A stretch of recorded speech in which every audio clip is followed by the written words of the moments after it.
I tell you the story because while this was happening to Melissa and Michael, my children, my neighbors' children, and children throughout the community, the city of Niagara Falls, the state of New York, and the federal EPA all knew we were being poisoned. Just like here today, they all know you're being poisoned. They knew it. And why didn't they do anything about it? Well, they did this thing they call the cost-benefit analysis.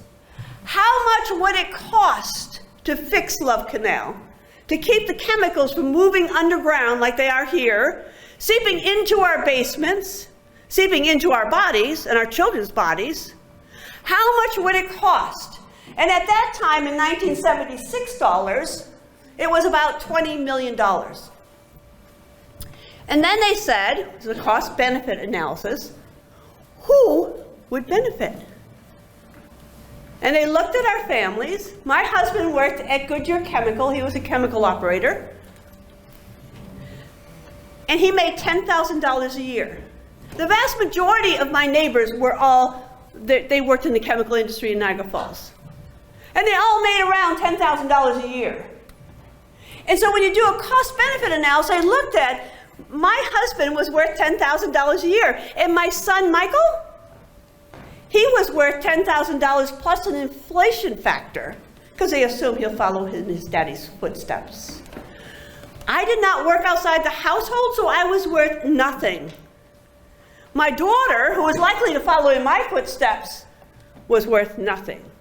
The bottom line is, all of the agencies responsible for our families' health and well-being, agencies we pay taxes, we pay salaries, made a decision, a conscious decision, that it was okay to poison us.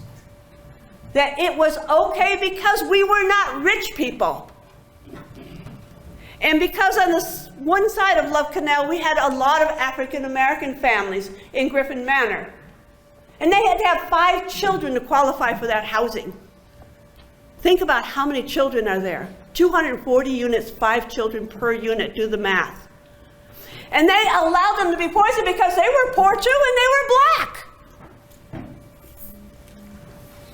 In today's world, not a whole lot has changed.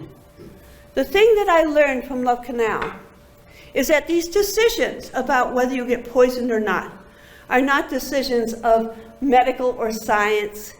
These are decisions of money. Who is going to pay? Who is going to pay to fix the problem?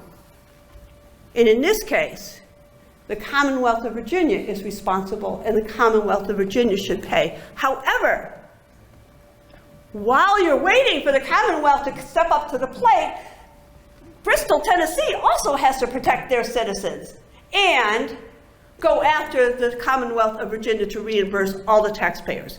No one in Tennessee should have to pay the cost of fixing this problem.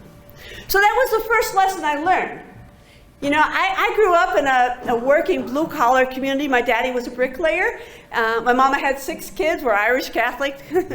and you know, we were always taught that if there was something wrong, you know, if you worked hard and you paid your dues, and you know that you would be protected. And it's just not so.